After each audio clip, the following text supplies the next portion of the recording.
요한계시록 22장 6절에서 21절 말씀을 중심으로 아멘 주 예수여 오시옵소서 라는 제목으로 함께 하나님의 말씀을 나눕니다. 자, 여러분들에게 한번 질문을 다시 한번 드립니다. 여러분들 어떻습니까? 이 세상이 영원하다고 생각하십니까? 아니면 이 세상에 끝이 있다고 생각하십니까? 그렇습니다. 아침이 있으면 저녁이 있고요. 2019년 신년이 있었으면 이제 이렇게 마지막 주일이 있는 것입니다. 시작이 있으면 끝이 있는데 성경은 이 지구의 이 역사의 시작을 태초에 하나님이 천지를 창조하시니라 천지 창조가 시작인 것을 말씀하십니다. 그러면 이 세상의 끝은 무엇인가? 그것은 예수님이 다시 재림하시는 그날, 그것이 이 세상의 끝이라고 말씀을 하십니다. 시작이 있고 끝이 있는 것처럼 이 역사의 시작이 있고 끝이 있고 그 끝은 바로 예수님의 재림으로 이루어진다는 것입니다. 자, 그렇다면 그 다음 질문은 끝에는 무엇이 있나 하는 것입니다. 끝에는 무엇이 있을까? 성경은 이렇게 얘기합니다. 이 세상의 끝은 어떤 사람에게는 축제의 날이고 어떤 사람은 두려움과 공포와 형벌의 심판의 날인 것을 말씀을 하고 있습니다. 이 세상을 살아갈 때 우리는 모두 각자 나름대로 세계관을 가지고 살고 있어요. 세계관이라고 하는 안경을 끼고 산다는 뜻입니다. 안경이 파란색 안경을 끼면 세상이 파랗게 보이고 노란 안경을 끼면 세상이 노랗게 보이는 것처럼 어떤 세계관을 가지고 있느냐에 따라서 그 세계를 보는 우리의 시각이 다르고 그 시각에 따라 살아가는 삶의 모습이 달라집니다. 어떤 사람들은 이 세상은 순환적이다. 원처럼 돌고 도는 것이 이 세상이다. 그래서 이 세상에 살 때 좀 선한 삶을 살아간 사람은 나중에 다음 세상에 태어날 때 좀 더 나은 존재로 태어나게 될 것이고 이 세상에 살 때 악한 삶을 살았던 사람은 다음 생에 태어날 때는 좀 더 악한 모습으로 태어나게 될 것이다. 이렇게 순환론적으로 생각을 합니다. 이런 순환론적으로 생각하는 사람들은 불교, 회교 이런 종교의 사람들이겠죠. 성경은 뭐라고 얘기하는가? 성경은요, 태초에 하나님이 천지를 창조하시니라 이것이 시작이고 아멘 주 예수 오시옵소서 이것이 마지막이라는 거예요. 일직선의 세계관이 바로 기독교의 세계관입니다. 이것을 우리에게 잘 말씀하시는 말씀이 요한계시록이에요. 새벽마다 우리가 요한계시록 강해를 했었습니다. 그런데 이 마지막 부분은 성탄절과 겹쳐지면서 마지막 절 이 부분을 설교를 하지 못했습니다. 그래서 오늘 송년주일이고 해서 이 마지막 부분을 함께 여러분들과 나누게 되어집니다. 마지막 날은 어떤 일이 있을까? 구약에서 가장 이 계시록적인 묵시적인 성격이 강한 책을 우리는 다니엘서라고 그래요. 신약에서는 여러 부분들이 있지만 가장 강한 부분이 요한계시록이고요. 이것을 우리가 묵시다, 계시다 하는 것은 영어로는 revelation을 reveal, 드러낸다는 것이에요. 이 역사를 향한 하나님의 생각을 드러내 주시는 거예요. 이 역사의 시작과 이 역사의 마지막은 어떻게 될 것인가 하나님이 드러내 주시는 거예요. 다니엘서 12장 4절을 보면 이 마지막 날에 어떤 일이 있는가를 말씀을 해주시는데요. 다니엘서 12장 4절을 보면 이 마지막 때에는 사람들이 빨리 움직이고 지식이 많아질 것이다. 다니엘서에서 역사의 마지막에는 사람들이 빨리 움직이고 지식이 많아질 것이다. 오늘 21세기를 우리는 3T 시대라고 얘기를 합니다. 3T, Transportation, Tourism, Telecommunication, 3T라고 얘기를 하죠. 교통수단이 발달했습니다. 과학 문명이 최고도로 발달한 시대가 되었어요. 그래서 사람들이 트랜스포테이션을 통해서 그 다음에 마음껏 여행도 하고요. 텔레커뮤니케이션을 이용해서 지금은 무슨 우리가 누구를 의지하기보다는 자기가 인터넷 다 찾아가지고 가고 싶은 곳에 마음껏 자유여행을 하는 시대가 되어졌습니다. 다니엘서 12장 4절에 그때 쓰여진 말씀이 지금 그대로 이루어지고 있지 않아요? 사람들이 지식이 많아진다. 그럼요, 이러한 지식을 가지고 선하게도 이용을 하지만 악하게도 이용을 해요. 이러한 지식을 가지고 생명은 하나님께 있는데 생명 복제를 사람들이 하고, 하나님의 말씀을 인간의 지식으로 그것을 난도짓을 하기도 하고요. 과거에는 천둥과 번개가 치기만 해도 하나님의 진노라고 두려워했는데, 요즘 천둥 번개 치는 거 가지고 하나님의 진노라고 두려워하는 사람은 아무도 없습니다. 인간의 지식은 오히려 하나님의 말씀을 비판을 합니다. 하나님의 말씀이 옛날에 아주 캐캐묵은 그러한 전설과 같은 것이라고 하면서 다 하나님의 말씀을 성경에서 한 장 한 장 뜯어내기 시작하는 그러한 시대입니다. 자, 이런 시대에 나타나는 증상 두 가지를 대표적으로 한번 들어보겠습니다. 실용성입니다. 프라그마티즘. 사람들은 지금 내게 유익하냐, 내게 유익하지 않느냐가 중요해요. 내게 지금 도움이 되느냐, 내게 도움이 되지 않느냐가 중요해요. 구원 혹은 천국, 지옥 이런 데 관심이 점점 줄어들고, 이것이 지금 내가 이 세상에서 출세하는 데 도움이 되느냐, 돈 버는 데 도움이 되느냐, 내가 이 세상 사람들에게 인정받는 데 도움이 되느냐, 여기에 관심이 있어집니다. 실용성에 초점을 맞추어서 살아가고 있습니다. 그와 함께 사람들에게 있어서 경건하지 못한 모습들이 나타나고 있습니다. 하나님 앞에 예배하는 자리, 그러한 자리보다는 세속적인 관심, 세속적인 욕심, 세속적인 재미가 더 오늘 현대인들을 사로잡고 있습니다. 인내, 절제, no way. 지금 과학이 얼마나 발전했고 지금 얼마나 살기 좋은데, 스피드 시대인데 인내라니, 절제라니, 이런 것은 오늘의 우리 시대에 맞지 않다. 인내할 줄 모릅니다. 성급하게 결정을 해버리고 성급하게 판단을 하고, 그렇게 나중에 후회하는 일들이 얼마나 많은지 몰라요. 실용주의 시대가 되어버렸습니다. 세속주의 시대가 되었습니다. 기도하면은 하나님께서 들어주신다, 이것보다가 내 힘으로 하면은 내가 무엇이든지 할 수 있다는 것이 이 시대의 모습입니다. 그러나 오늘의 이 시대의 모습을 보면서 우리가 무엇을 느낍니까? 인간이 내가 하고 싶은 것은 무엇이든지 할 수 있다고 하면서 살아온 결과는 무엇입니까? 우선 이 자연이 오염이 되지 않습니까? 이 자연이 파괴가 되고 있지 않습니까?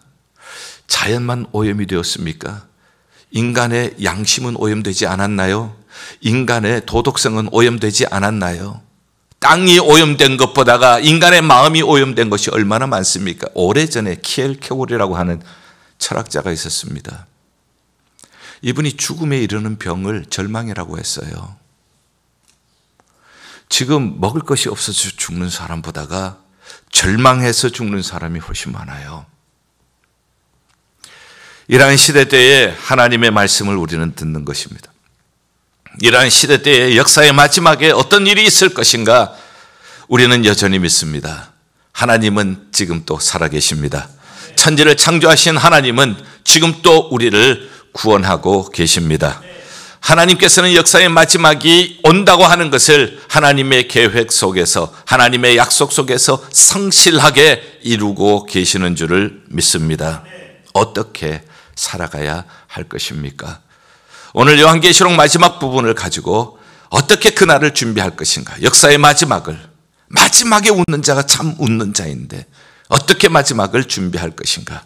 오늘 6절 말씀 봅니다. 그가 내게 말하기를 이 말은 신실하고 참된지라. 하나님이 말씀하신 이 계시록의 말씀은 신실합니다. 하나님의 성경에 있는 말씀은 참된 말씀입니다. 주 선지자들의 영에 하나님이 그들의 종들에게 반드시 속히 되어질 일을 보이시려고 천사들을 보내셨다. 하나님의 성령으로 기록된 말씀 7절, 보라 내가 속히 오리니 이 두루마리의 예언의 말씀을 지키는 자는 복이 있으리라. 이 마지막 때에 복이 있는 사람이 누구입니까? 점점 우리가 되어지는 현상을 보면은 주님이 오실 날이 가깝다는 것을 누구나 인정을 할 수 있는데, 그때 복이 있는 사람이 누구입니까? 마지막 날 복이 있는 사람이 누구입니까? 이 예언의 말씀을 지키는 자가 복이 있는 사람인 줄 믿습니다. 우리 계시록은 좀 신비로운 말씀도 있고요. 이 계시록에는 또 상징의 말씀도 있고 해서 너무 어렵다고 생각을 하고 아예 이것을 설교를 하지 않는 목사님도 계시고 아예 이것은 그냥 제껴놓는 성도들도 계시는데요. 마지막 날에 복이 있는 성도가 되도록 가르쳐야 하는데 못 가르치고 나중에 설교를 못 들었습니다. 배우지를 못했습니다. 어떻게 하시려고요? 요한계시록 복잡하지 않아요. 새벽마다 가르치면서 제가 자주 반복을 했습니다. 1장에는 예수 그리스도의 모습, 2장과 3장에는 소아시아의 7교회의 모습, 4장과 5장에는 천상의 예배의 모습, 하나님의 보좌와 어린 양의 모습, 찬양하는 모습. 6장부터 18장까지는 하나님의 심판에 대한 메시지입니다. 하나님의 심판의 메시지의 중심부를 이루고 있는 것은 세상의 7가지 재난입니다. 처음에는 7인의 심판, 두 번째는 7 나팔의 심판, 그 다음에 7 대접의 심판. 인을 하나씩 뗄 때마다 거기에 하나님의 심판이 나타납니다. 하나님의 진노가 나타납니다. 그 다음에 또 나팔을 하나씩 불 때마다 또 하나님의 심판과 하나님의 재앙이 나타납니다. 그리고 마지막에 7 대접, 그 대접은 하나님의 진노를 담은 대접이 쏟아질 때마다 하나님께서 주시는 그러한 재앙이 이 땅에 나타납니다. 이것은 7인, 7 나팔, 7 대접을 지나면서 점점 그 강도가 세집니다. 그리고 그 폭이 넓어지게 되어집니다. 그러나 하나님께서는 그 사이사이에 하나님께서 이 재앙만 말씀하시면 사람들이 거기에 빠져버릴까 봐 천상의 모습, 승리자의 모습, 그 당시에 이러한 환난 속에서 교회의 사명, 교회의 승리, 이것을 중간중간에 보여주시는 거예요. 그것이 14만 4천이에요. 끝까지 예수 그리스도의 이름을 지키는 사람들이 얻을 승리를 같이 설명을 하고 있습니다. 그러다가 이제 19장에 가면은 어린 양의 혼인 잔치가 일어나고 20장에는 천년 왕국이 이루어지고 21장, 22장에서는 새하늘과 새 땅, 드디어 우리가 기대하고 고대했던 그러한 새하늘과 새 땅이 이루어지는 거예요. 이렇게만 정리를 하셔도요, 계시록 어렵지 않아요. 가장 중요한 것은 사람들은 이 계시록에 있는 이 진노, 이 재앙, 이 진노와 재앙을 가져다 주는 용, 그 다음에 그 짐승의 하수인, 이것이 무엇인가, 거기에서 나타나는 아마겟돈 전쟁은 무엇인가 하면서 이것에 두려움을 주는 그러한 경우가 많아요. 그러나 성경은, 계시록은 우리에게 두려움을 주려고 쓴 책이 아니에요. 그러면 그 재앙들이나 이런 것은 무엇을 얘기합니까? 정신 차리라는 거예요. 그러면 하나님의 진짜 의도는 뭡니까? 오늘 7절에 뭐라고 얘기를 하고 있어요? 7절에 보라, 내가 속히 오리니 이 두루마리의 예언의 말씀을 지키는 자는 복이 있다. 하나님은 진짜 의도는 우리에게 뭘 주시기를 원해요? 복 주시기를 원하시는 거예요. 계시록을 그렇게 보셔야 하는 거예요.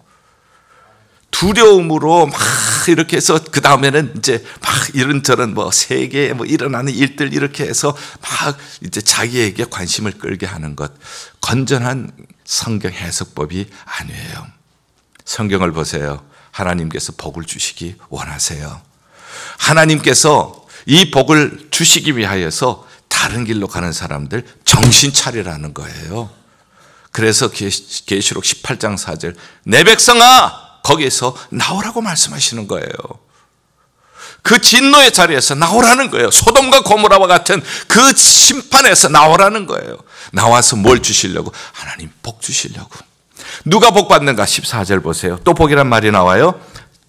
자기 두루마기를 빠는 자들이 복이 있으니 이는 그들이 생명나무에 나가며 문들을 통하여 성리에 들어갈 권세를 받으려 함이라. 누가 복이 있다고 했어요? 자기 두루마기를 빠는 사람. 자기 두루마기를 빤다는 것은 무엇인가? 우리는 죄로 얼룩져 있어요.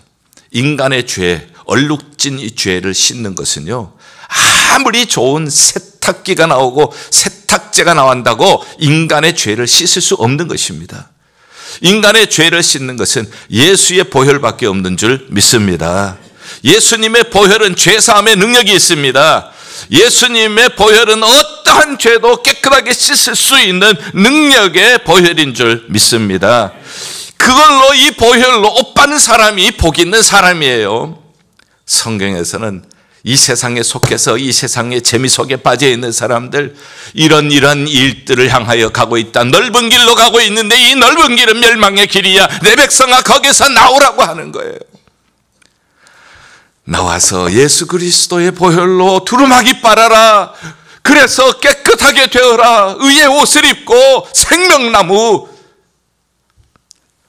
최초의 인간이 범죄하여 화영검으로 둘러싸였던 생명나무, 예수 이름으로 길을 열어주시고 그 생명나무의 과실을 먹으면서 하나님과 영원한 생명을 누리는 복을 얻을지어다 말씀이에요. 사람들은 성경은, 그리고 기독교인들은 너무 편협하다, 자기만 그렇게 구원 얻는 길이고 자기만 천국 가는 길이라고 얘기를 하느냐, 뭐 이런 얘기하는 사람이 있어요. 그러나 구원은 하나님이 주시는 겁니다. 인간의 지성으로 구원을 얻는 것 아니에요. 사람들은 여러 가지를 만듭니다. 자기들 주장하는 그러한 이 부교제를 만들기도 해요. 그러나 오늘 18절 19절 볼게요. 내가 이 두루마리에 예언의 말씀을 듣는 모든 사람에게 증언하노니 만일 누구든지 이것들 외에 더하면 하나님이 두루마리에 기록된 재앙들을 더할 것이고, 만일 누구든지 이 두루마리의 예언의 말씀에서 제하여 버리면 하나님이 이 두루마리에 기록된 생명나무와 거룩한 성의 참예함을 제하여 버리시리라. 하나님의 말씀 성경은 완성된 계시입니다. 이 말씀에 더하거나 제할 수가 없습니다. 하나님의 영의 감동으로 기록된 이 말씀, 여기에 뭘 더하는 사람은 다른 길이 있다, 어디로 가도 뭐로 가도 서울만 가면 된다 하면서 더하는 사람은 오늘 성경 그대로 우리가 적용을 하면은 이 말씀에 재앙이 더해지는 겁니다.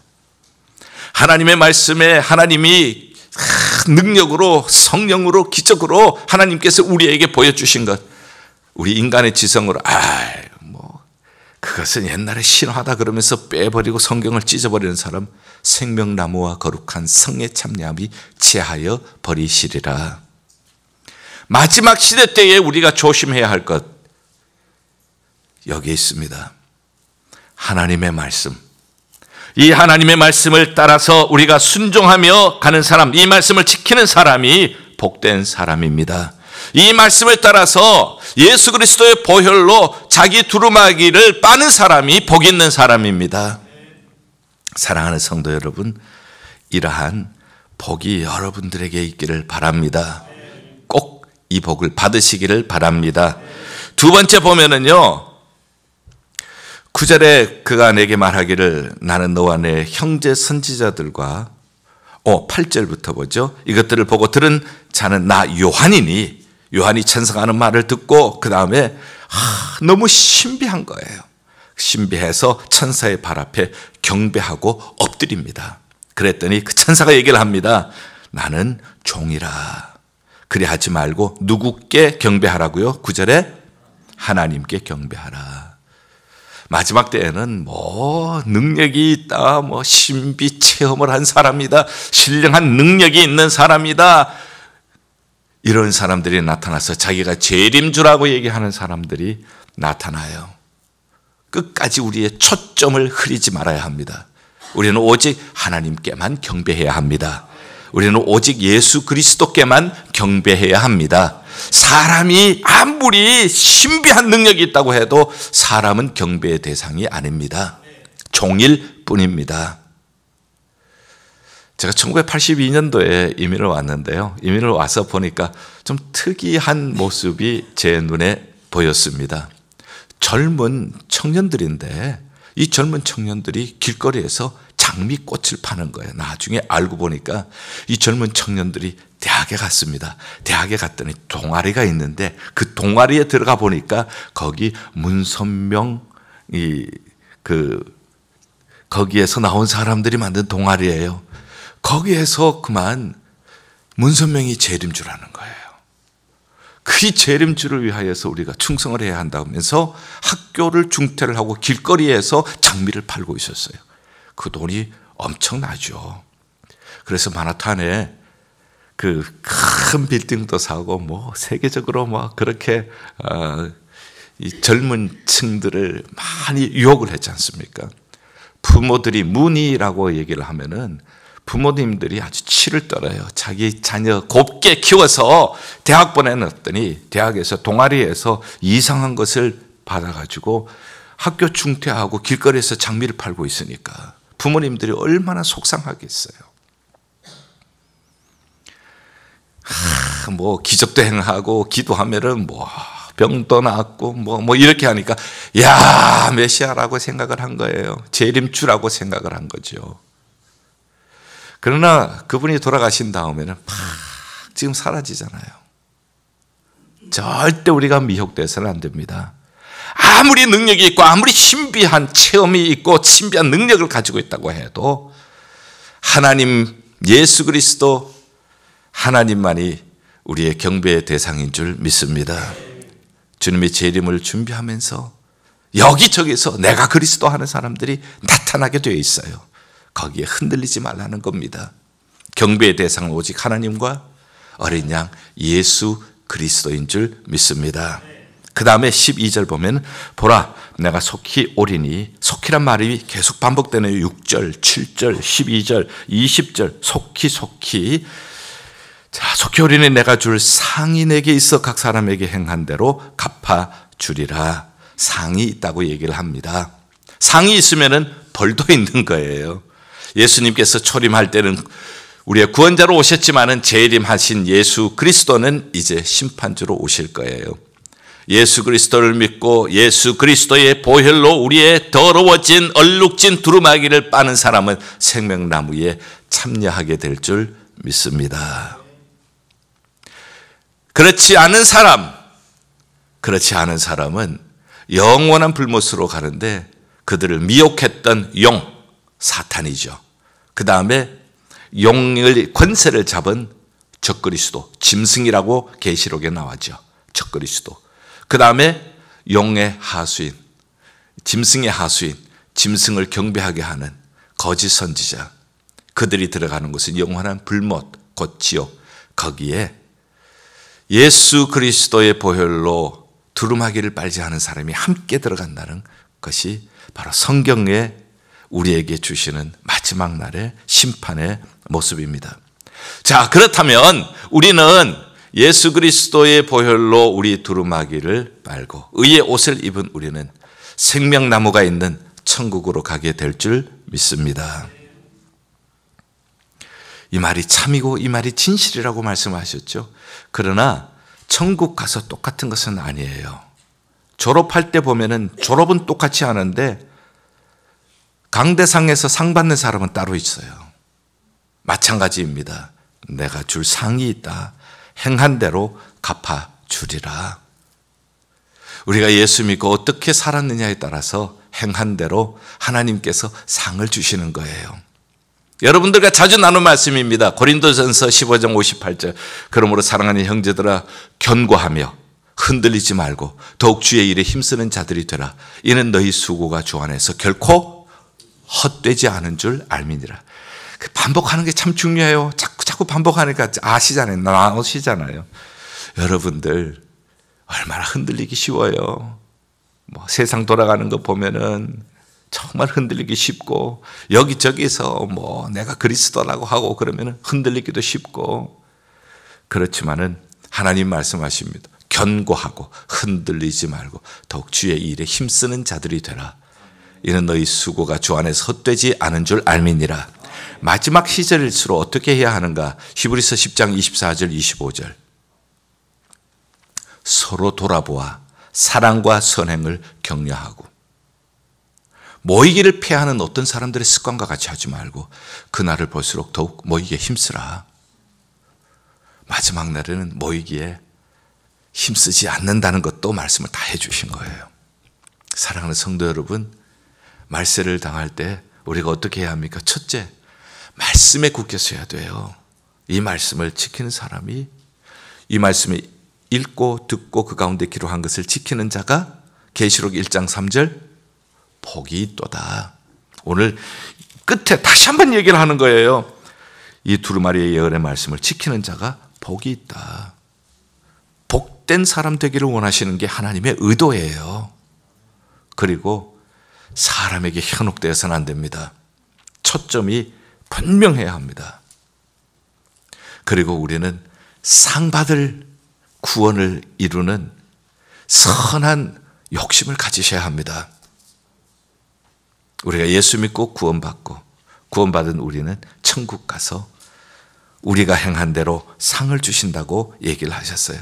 그러므로 흔들리지 말고 견고하고 주의 일에 더욱 힘쓰는데 예배 공동체로 열심히 모으고 사랑의 공동체로 열심히 기도하고 사랑하고 그리고 서로 대접하고 선한 청지기처럼 우리가 말을 하고 봉사를 하고 그리고 많은 사람들을 옳은 대로 열심히 전도해서 옳은 대로 이끌고 할 때에 하늘의 별처럼 빛나게 될 줄 믿습니다. 마지막 부분, 예수님이 오신다고 했어요. 내가 진실로 속히 오리라. 진실이신 예수 그리스도, 그 예수께서 진실로 속히 오리라 말씀하십니다. 긴박감이 있는 거예요. 그때 아멘 주 예수여 오시옵소서. 이것이 초대교회 인사였습니다. 요한계시록을 처음 받았던 이 수신자들은 1세기의 초대교회 성도들입니다. 이들은 핍박 가운데 있었습니다. 예수 이름 때문에 사나운 짐승에게 찢기기도 하고 칼에 찔리기도 하고 감옥에 갇히기도 하고 온갖 고난을 당했습니다. 이들에게 있어서 인사는 마라나타, 아멘 주 예수여 오시옵소서. 주 예수여 오시옵소서, 아람어로 마라나타. 저들에게는 예수가 희망이었습니다. 그것이 저들의 인사였습니다. 오늘의 시대를 보십시오. 오늘의 시대의 문제, 미국의 문제, 한국의 문제, 북한의 핵 문제, 인간이 해결할 수 있을 것 같아요? 인간의 철학이, 인간의 이념이, 인간의 정치가 못합니다. 아멘 주 예수여 오시옵소서. 주님이 오시면 됩니다. 아멘 주 예수여 내 마음에 오시옵소서. 아멘 주 예수여 우리 가정에 오시옵소서. 아멘 주 예수여 우리 교회에 오시옵소서. 아멘 주 예수여 미국에 오시옵소서. 아멘 주 예수여 대한민국에 오시옵소서. 아멘 주 예수여 저 북한 땅에도 오시옵소서. 아멘 주 예수여 이 땅에 오시옵소서. 이 인사가 회복이 되어야 합니다. 이 인사는 우리에게 희망이기 때문입니다. 기도하겠습니다. 아멘 주 예수여 오시옵소서. 아멘 주 예수여 내 마음에 오시옵소서. 아멘 주 예수여 이 땅에 오시옵소서. 예수 그리스도 이름으로 기도하옵나이다. 아멘.